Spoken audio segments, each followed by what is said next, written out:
My name is Margaret Sutton, and the day I realized my son had stolen my house was the day silence became louder than any scream I could make. It didn't happen with police or lawyers or shouting in the driveway. It began with a cup of coffee, a pen, and the kind of trust only a mother can have. Trust that kills softly. It was early spring in Indiana, the kind that fools you into thinking warmth is permanent. The wind still bit my hands as I sat on the porch of our white farmhouse, the same one my late husband Walter had built 40 years ago. Evan pulled into the driveway in his new truck, smiling too wide, holding a folder under his arm. "Mom, it's just paperwork," he said, brushing off the dirt from his jacket as if he were preparing for business. "It'll make things easier when the time comes." When the time comes? Those words slid under my skin, but I told myself he was just being responsible, trying to help. Walter always said Evan had my soft heart, but his stubborn streak. I'd believed it until that morning. He sat across the table, pointing to lines and boxes I could barely read. "It's an addendum," he said. "Just keeps the will updated. You know, in case something happens." He'd printed everything neatly the way he used to fill out his high school forms. I signed where he pointed, trusting the man who once brought me wildflowers after every fight. 2 weeks later, an envelope arrived from a law office in Indianapolis. Thick paper, my name in bold. It said, "Property Transfer Confirmation." I read the words 3 times before they made sense. The farmhouse, the house Walter and I built nail by nail, was no longer mine. I sat on the kitchen floor until the light outside changed. The smell of the wood polish, the ticking of the old clock, everything felt foreign. When Evan came by that evening, I held the letter in my hand. "You took my name off," I said. He didn't look ashamed. "Mom, it's still yours. I'm just holding it for now. It's easier this way." "Taxes, inheritance." I cut him off. "You took my name off." His eyes darted away. "You signed it, Mom. I didn't make you." That night, I walked through each room as if I were visiting a stranger's home. Walter's coat still hung by the door. The photo of Evan as a boy, mud on his knees, smile full of pride, mocked me from the mantel. I thought about all the times I'd stood up for him, all the times I'd said, "He's just young. He'll learn." But now I saw it. He had learned just not what I'd hoped. Over the next few days, the small changes came fast. A for sale sign leaned against the shed. Contractors stopped by to measure the porch. Evan told neighbors we were renovating. My garden, the one I'd tended since Walter's heart attack, was dug up for a patio extension. When I asked him what he was doing, he sighed like I was the one being unreasonable. "Mom, it's still your home. We're just improving it." The day he moved in with his wife, Lacey, I knew I'd lost more than land. They painted the living room gray, covered the oak floors, replaced my lace curtains with blinds. Lacey's perfume filled the hallway. They hosted barbecues, called it our place, and when guests asked who I was, Lacey smiled and said, "That's Evan's mom. She's staying here for a while." For a while. That phrase felt like eviction in slow motion. I started keeping my things in boxes, ready for the inevitable. Every night, I'd walk the perimeter of the house, whispering to Walter's memory, "You'd know what to do. You always did." But all I heard back was the wind through the trees and the soft echo of my own footsteps fading across someone else's property. When I finally left, I didn't slam doors or shout. I packed my wedding china, my Bible, and a single photo of Walter holding baby Evan. I moved into my sister's old trailer near the county line, cheap rent, quiet neighbors, and enough distance to breathe. The first night there, I sat at the window and watched the porch light of my old home flicker in the distance. That light used to mean warmth. Now it looked like a warning. I spent the next week replaying every conversation, every signature. I remembered the way Evan's voice softened when he asked for my trust. It wasn't malice, it was calculation. And that somehow hurt more. Neighbors called some angry on my behalf, others awkwardly sympathetic. Mrs. Clark from church said he'll regret it one day, dear. But I didn't want his regret. I wanted my peace and maybe someday my dignity back. One evening, as I unpacked, I found Walter's old binder labeled Deeds and Titles. My hands shook as I flipped through it. There it was, the original will, the one Evan didn't know I had a copy of. It wasn't about revenge, not yet. But it was a beginning. I placed it on the table beside a fresh notebook and wrote 3 words across the first page, never again blind. Outside, a dog barked in the distance. Somewhere beyond the trees, my house. His house stood in silence. But I knew one thing, this story wasn't over. And for the first time in weeks, I felt something close to power. I didn't expect coming back would hurt this much. The mailbox still said Sutton, but everything else about the farmhouse felt erased, like someone had scrubbed away my life with new paint and furniture catalogs. When I stepped onto the porch that spring afternoon, I could smell grilled meat and expensive candles where my lilacs used to bloom. Evan opened the door, smiling, as if nothing had happened. "Mom, you didn't call," he said. His tone was light, polite, rehearsed. "I didn't know I had to," I answered. Lacey appeared behind him wearing my apron, the one with Walter's initials stitched in the corner. "We're having friends over. You're welcome to join." Her voice was soft but sharp enough to slice pride. Inside the house looked like a magazine spread. My old sofa was gone, replaced by something gray and sleek. My dining table, the one Evan and I built from reclaimed wood when he was 16, had been pushed aside to make space for a bar cart. I stood in the doorway, realizing I was a guest in the home where I'd raised him. During dinner, Lacey laughed too loudly. Evan nodded too often, and their friends kept calling me ma'am. I tried to eat, but the smell of the new paint mixed with the sweet barbecue sauce made my stomach twist. When someone asked, "So do you live here, too?" Lacey quickly answered, "She's staying here for a bit until she figures things out." I looked down at my plate, the laughter around me fading into background noise. Figures things out. I'd been running a household since before she was born. After the guests left, I stood by the window. "You really meant to take it all, didn't you?" I said quietly. Evan's jaw tightened. "Mom, I didn't take anything.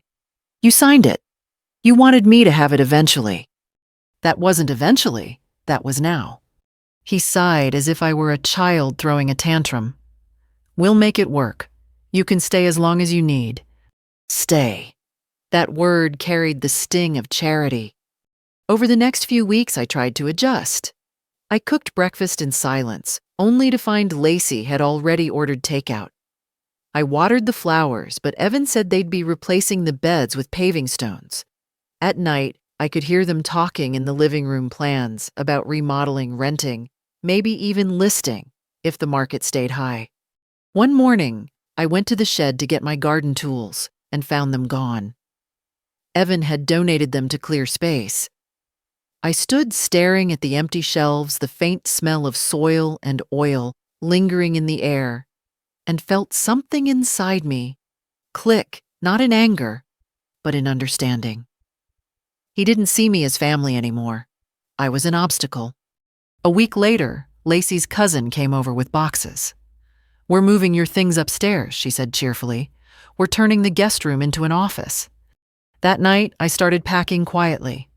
The next morning, I loaded my car with what I could, my Bible, a few dresses, Walter's watch, and left. I didn't leave a note. I didn't look back. The trailer park where my sister once lived sat behind a gas station and a small Methodist church. The rent was cheap, and the silence was clean. My new neighbors were kind but private retired couples, truck drivers, widows, who'd seen too much of life to be surprised by mine. The first few nights were the hardest. I'd wake up expecting to hear the creak of the old farmhouse floorboards, only to find myself staring at thin metal walls and the glow of the clock radio. I thought about calling Evan. Instead, I called the county office to request property records. The clerk, a woman named Darlene, said, "You're still listed as occupant, but ownership's changed. It's legal, but odd. You should talk to a lawyer."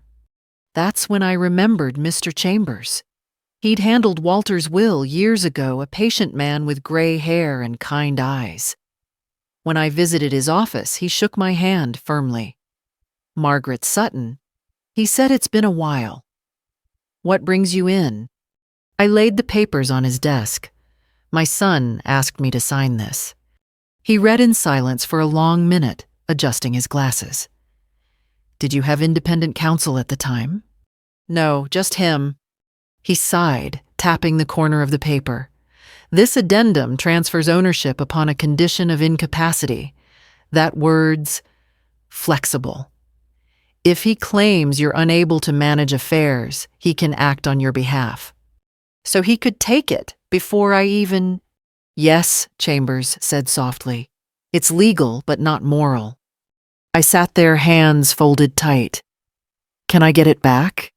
"Not without a costly battle, but you can make sure he never profits from it." His words lingered like a secret code.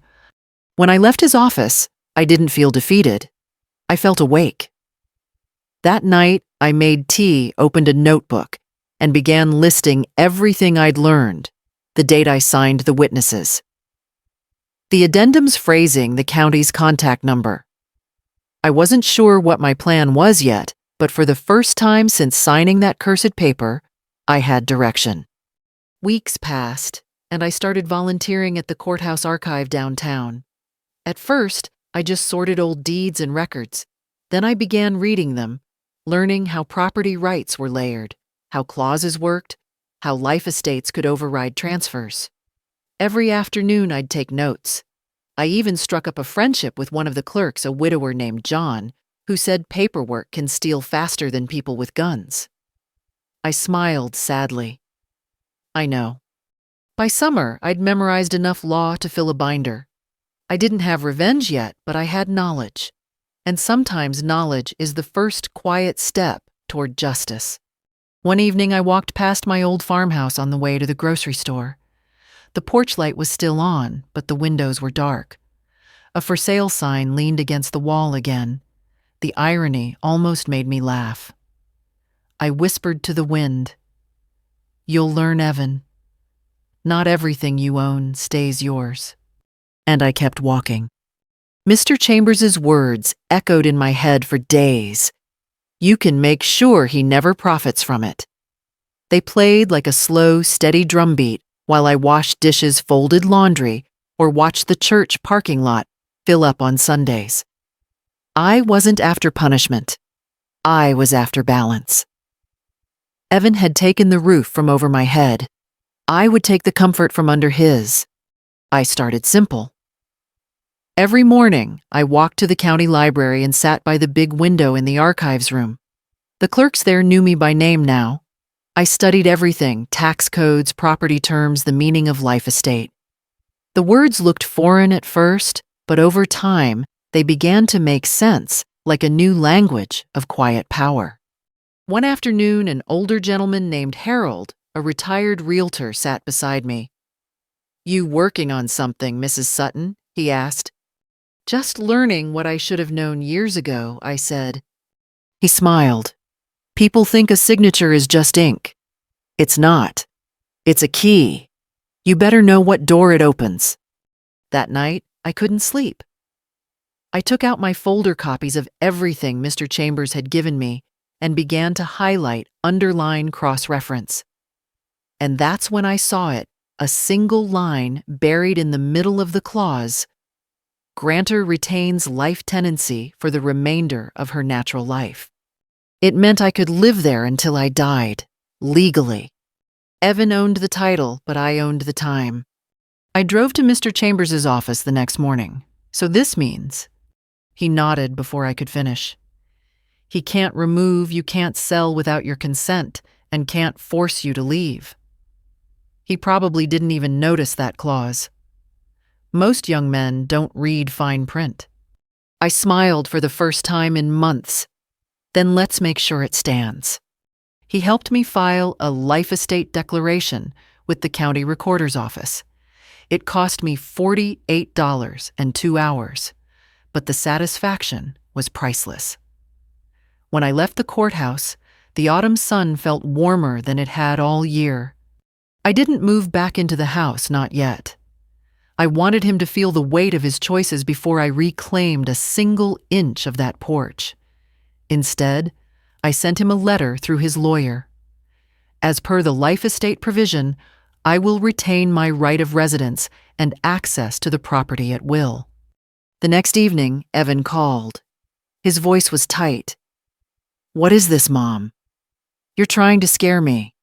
"No," I said calmly, "just clarifying ownership. You might hold the deed, but I hold the key." He hung up. Over the next few weeks, things began to unravel for him. The bank started calling about payments. Lacey complained about expenses. From what I heard through Mrs. Clark, they were struggling to keep up with the mortgage. My garden, once blooming with roses and tomatoes, was now a patch of gravel where they'd planned to build a deck. The irony didn't escape me. I returned one Saturday under the pretense of collecting mail. The house looked tired already, gutters hanging weeds sneaking through the cracks. Lacey stood on the porch, arms crossed. "You can't just show up here," she said. "I have every right," I replied. "It's in the papers." She looked confused, then angry. Evan didn't mention that. I'm sure he didn't. Inside, the air smelled like mildew and frustration. Evan came down the stairs, red-faced. "What are you doing here?" "Checking on my home," I said evenly. "Don't worry, I won't stay long. I wouldn't want to interrupt your renovations." He followed me to the door. "You can't keep showing up whenever you want. This isn't healthy." I turned to him. "Neither is stealing from your mother." The silence between us stretched until even the refrigerator hum felt loud. I left without another word. Back at the trailer, I poured tea and stared at the wall. Revenge wasn't supposed to feel like this. It wasn't sweet, it was hollow. But I reminded myself that this wasn't about anger. It was about truth. Winter came early that year. Pipes froze, power bills soared, and word around town was that Evan was trying to refinance. He even approached Mr. Chambers, who politely told him that no bank would touch a property with an active life estate. A week later, I got another call. "Mom, you have to release it," Evan said. His voice cracked in places. "They won't give me a loan. I'll lose everything." "You already did," I said quietly. He didn't respond. Days turned into weeks, and I started to notice a shift in myself. I wasn't scared anymore. I was steady. Every act of deceit he'd committed had tied him down further, while every act of restraint on my part had set me freer. In January, I updated my will. I left the house not to Evan, but to a local shelter that helped single mothers get back on their feet. Walter would have liked that. I also wrote a short letter and sealed it in an envelope labeled, "To be opened when I'm gone." I didn't know when Evan would find it, but I knew what it said. You took a house. You lost a home. When I looked out my window that night, snow was falling in thick, peaceful flakes. The world was quiet again, and for the first time since I'd signed that cursed paper, I felt like I was standing on solid ground. Spring arrived late that year, but I didn't mind. The quiet thaw gave me time to think, to plan, and to let anger cool into something sharper strategy. I realized revenge didn't always mean striking back. Sometimes it meant standing still long enough for the other person to see their own reflection. Evan thought he had won, but I still had the one thing his greed couldn't touch: time. I began spending more days in town, mostly at the public library and courthouse. My new routine looked harmless. From the outside, a retired woman reading, volunteering, and keeping busy. But inside my binder, I was building a blueprint. I labeled tabs with things like property law basics, tax liens, and deed restrictions. At the courthouse archive, I became friendly with a clerk named Mary. She had kind eyes and the sort of laugh that filled the quiet room. One day, as she handed me a stack of old deeds, she whispered, "You're digging for something, aren't you?" I smiled. "Just planting seeds." In truth, I was learning how to protect myself, and maybe even how to teach Evan a lesson he couldn't buy his way out of. I discovered that while Evan's name was now on the deed, he was also legally responsible for the property taxes, upkeep, and insurance, and the mortgage that was still under his credit, not mine. He'd taken the title, but with it, the burden. It was poetic. That spring, I filed a small claim for the unpaid utilities from before the transfer bills he had promised to handle as part of the arrangement.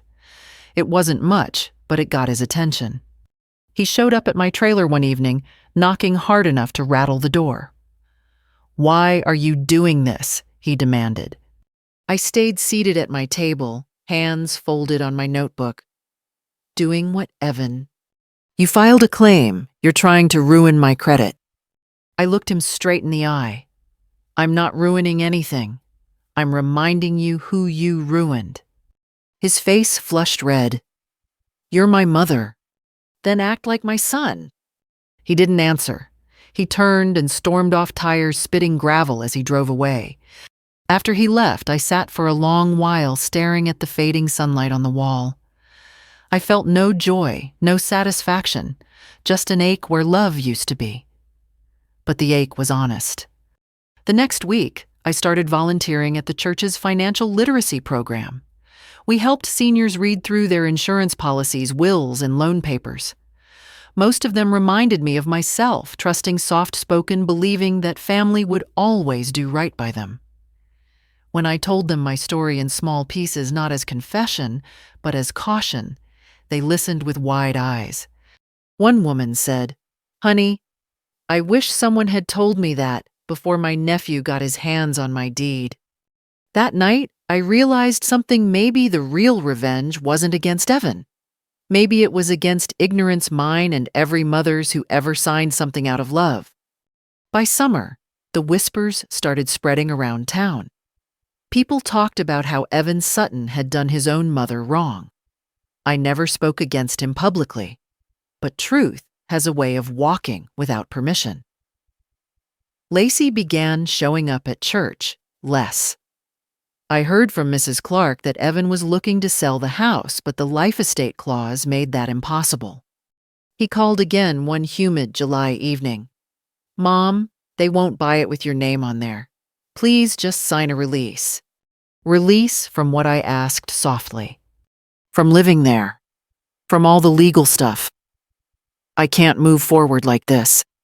I looked out the window at the sky glowing pink over the soybean fields. "Evan, you moved forward the day you moved me out." He started to protest, but I ended the call. That night, I opened Walter's old Bible, the one I'd brought from the farmhouse, and found a note tucked between the pages. It was his handwriting, faded but clear. "The home isn't the wood or the walls, it's what you build in people's hearts." For the first time, I cried, not for what I'd lost, but for what I'd learned. Still, I wasn't done. I updated my binder again. This time, I created a section titled Legacy. Inside, I drafted a new will, one that couldn't be twisted. I left everything I owned to the church and the women's shelter. I even included a scholarship in Walter's name for local students studying law. I sent a notarized copy to Mr. Chambers, who smiled when he read it. "This is poetic justice," he said. "It's peace," I replied. Then, without saying a word to Evan, I mailed him a copy too. I wanted him to see that even when he thought he'd taken everything, I'd found a way to build something new, something he couldn't touch. A few weeks later, Mary from the courthouse told me the county had posted a notice on Evan's property. He was late on taxes. I didn't celebrate. I just sighed knowing the lesson was beginning. I drove by the farmhouse one evening. The paint was peeling. The lawn had grown wild. Lacey's car was gone. The porch light flickered weakly, struggling to stay on. I parked on the shoulder for a moment, staring at the house I'd once called home. I whispered, "You can't build peace on stolen ground." Then I started the car and drove away into the soft orange light of an Indiana sunset. Winter came in quietly, like it always does in Indiana. Gray skies, slow mornings, and the kind of cold that makes wood creak and truth rise to the surface. I'd thought the farmhouse would outlast every season, but even strong wood rots when the heart behind it turns selfish. By December, Evan's life had started collapsing in the same quiet way he had taken mine apart. I didn't have to lift a finger, the wind just turned. Mrs. Clark mentioned it first at the church bake sale. "They're late on their mortgage, dear," she whispered. "Heard it from someone at the bank. That boy's been borrowing against your old home." I didn't react. I just nodded, offering her another cookie. It wasn't joy. I felt it was justice, doing what it does when left alone long enough. A few days later, I saw it myself. I'd driven by the old house to deliver food to a neighbor. The shutters were loose, the porch light was off, and two men in heavy coats were standing by the fence talking numbers. Surveyors again. I parked at the corner unseen and watched Evan pacing on the porch phone, pressed to his ear, his tone sharp and anxious. He looked older, tired. For a moment I almost pitied him. Almost. That night he called. "Mom," he said, his voice rough, the pipes burst. "The insurance won't cover it unless the deed's clean. They're saying the life estate complicates things." "I see," I said calmly. "Can you just—" He paused. "Can you come sign a release at least for that? It's freezing in here." "Evan," I said softly, "you wanted this house. You said you'd take care of it. That's what ownership means." "Don't do this to me," he snapped. "I'm not doing anything. I'm staying still." There was silence on the line, just his breath, ragged, furious, helpless. Then he hung up. I poured myself a cup of tea, looked out the trailer window and watched the snow fall. My heater hummed, the small clock ticked steadily, and for the first time the sound didn't make me lonely. Weeks passed. Word spread that Lacey had left. She took their little girl and moved to her sister's, Mrs. Clark told me. Couldn't stand the stress, I think. Soon after, I got a letter from the mortgage company. Not mine, of course, forwarded by mistake.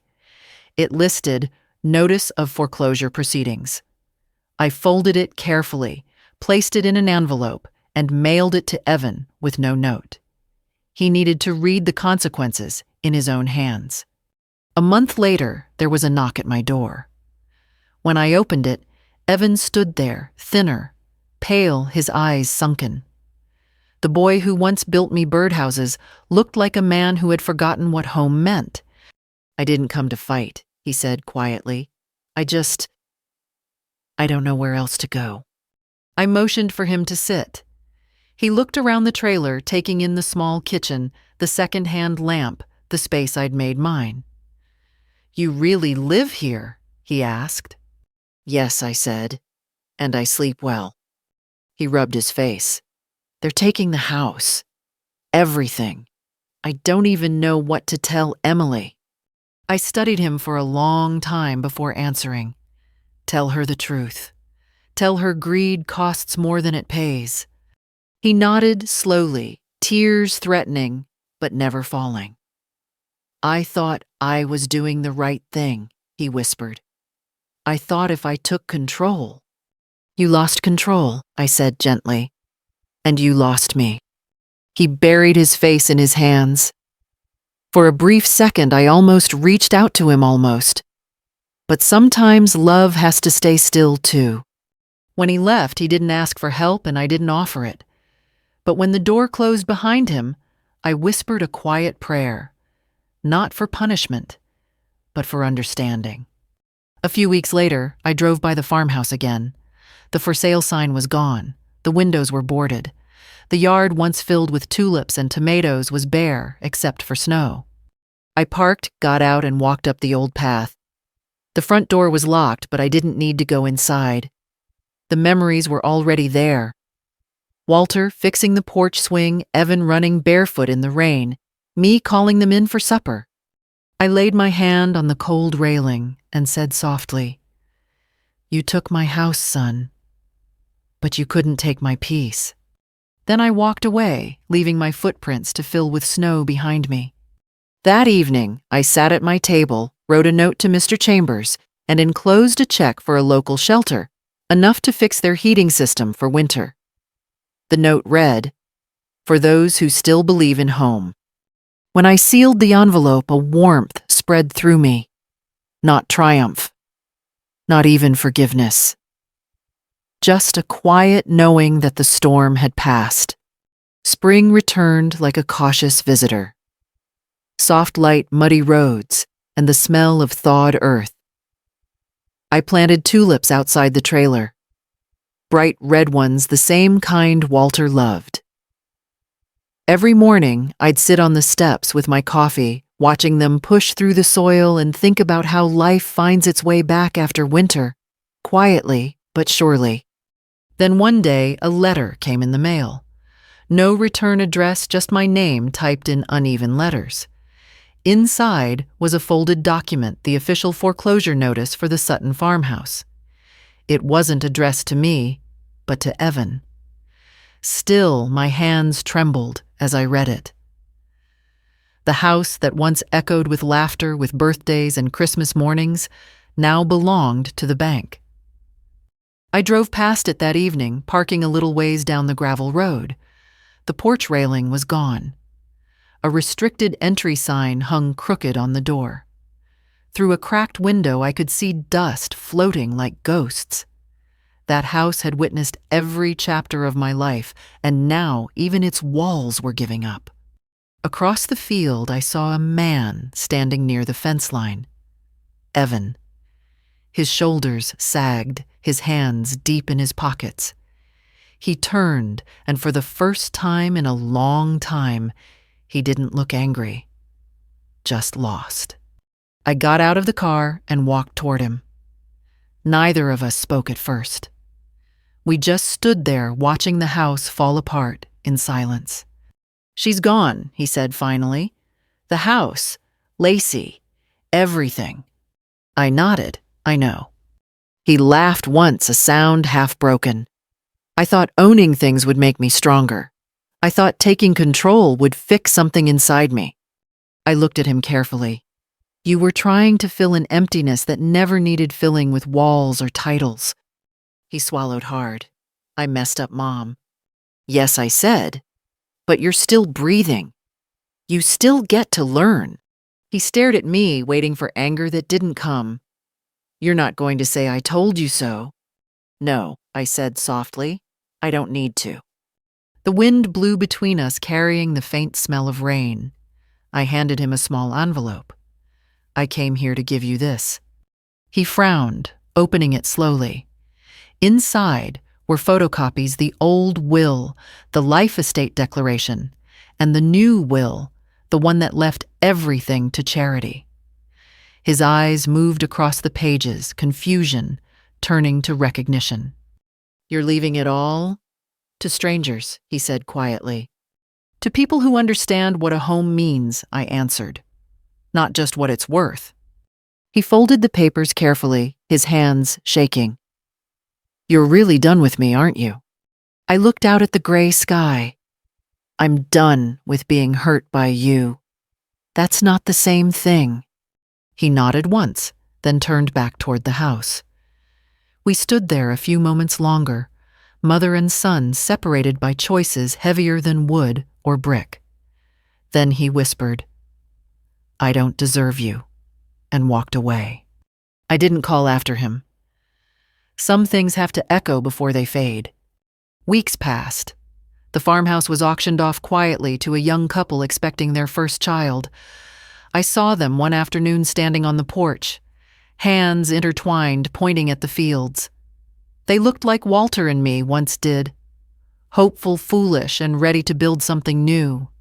I wanted to resent them, but instead I felt a strange peace. Maybe the house had found its purpose again.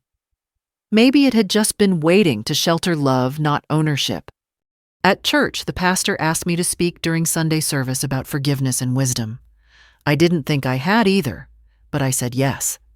That morning, I stood at the pulpit, hands shaking slightly, and began, "I used to think losing everything meant failure. But sometimes, it's the only way we see what matters. My son took my house, but he couldn't take my peace, my faith, or my sense of right. When you lose something unfairly, don't rush to replace it. Sit still. Let the truth catch up."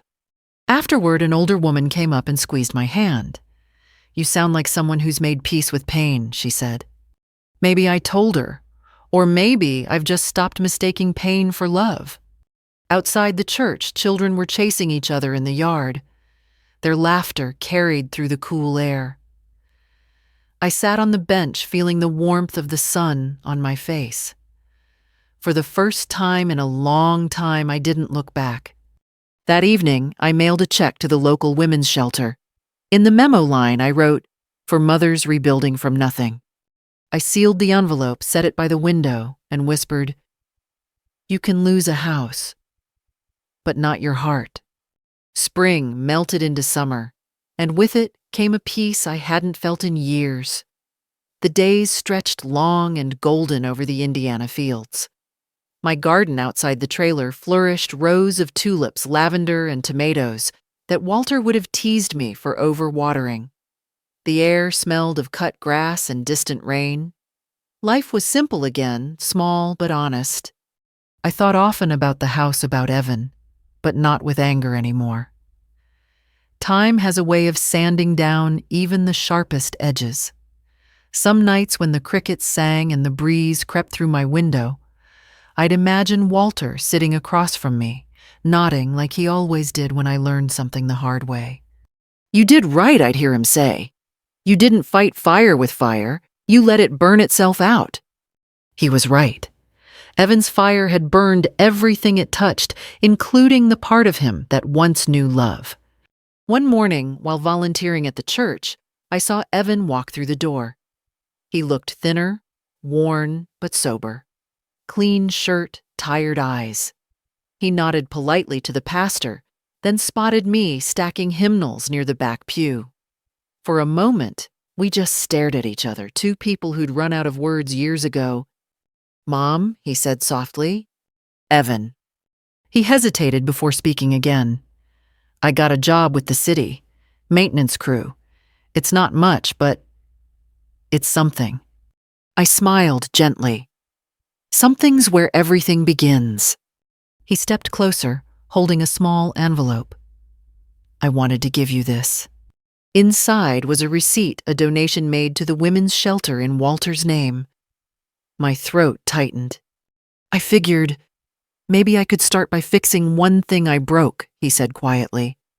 Tears welled in my eyes, but I didn't let them fall. "That's a good place to start," I whispered. We sat together on the pew, sunlight streaming through the stained glass. For the first time in years, silence between us felt peaceful, not punishing. He didn't ask for forgiveness, and I didn't offer it, not yet. But something softer had taken its place. Maybe forgiveness doesn't come all at once. Maybe it drips in slowly like morning light through cracked blinds. After church, we walked outside. The air was warm, filled with the sound of cicadas. Evan turned to me. "Do you think Dad would forgive me?" I looked up at the sky, blue and endless. "Your father believed in work, not words. You'll find forgiveness when you earn it." He nodded, not offended, just thoughtful. "I'd like to visit his grave," he said. "Then start there," I replied. A week later, I watched from a distance as he knelt by Walter's headstone, shoulders bowed, hands clasped. I didn't interrupt. Some prayers have to be said alone. That night I wrote a letter not to Evan, but to myself. It began simply, "You survived what was meant to break you." In the weeks that followed, I started speaking more at church events, helping other women understand their rights, their worth, their strength. The pastor called it my calling. I just called it passing the light forward. During one session, a woman named Rose raised her hand. "What would you tell someone," she asked, "whose child betrayed her?" I thought about that for a moment before answering. I'd tell her betrayal doesn't erase motherhood. You can't unlove your child, but you can love yourself more. Enough to walk away when the love you give turns into harm. Afterward, she hugged me, crying into my shoulder. I held her and whispered, "You'll be okay. We both will." That night I sat on my porch as fireflies flickered in the distance. I thought about the years I'd lost to trust, to pain, to silence. And yet, here I was, still standing still, breathing, still capable of love. That was my victory.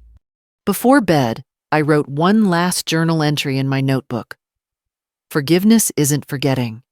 It's remembering without bleeding. A few weeks later, the pastor asked if I'd record a short message for the church's online page, something for their senior outreach program. I hesitated, then agreed. They set up a small camera in the fellowship hall, simple lighting a wooden chair. I looked straight into the lens and began, "Sometimes life takes what we build and hands it to someone who doesn't deserve it. And it hurts deeply. But if you're listening to this, I want you to remember, no one can steal your peace unless you hand it to them." I lost a house, yes. But I found myself again in the quiet after. And if my story reaches even one person who needs to hear that, then nothing was truly lost. I paused, letting the silence carry the weight of the words. Then gently, I added, "If this story touched your heart, share it. Someone out there needs to know they're not alone. And if you'd like to hear more stories of women who stood back up after life tried to knock them down, stay subscribed and join me next Sunday. We'll keep finding strength together." I smiled softly, not for the camera, but for the peace that had finally found its way home. Outside, the church bell rang. I closed my notebook and whispered one final thought to Walter, to Evan, and maybe to every mother listening somewhere out there. You can lose everything and still win your soul back.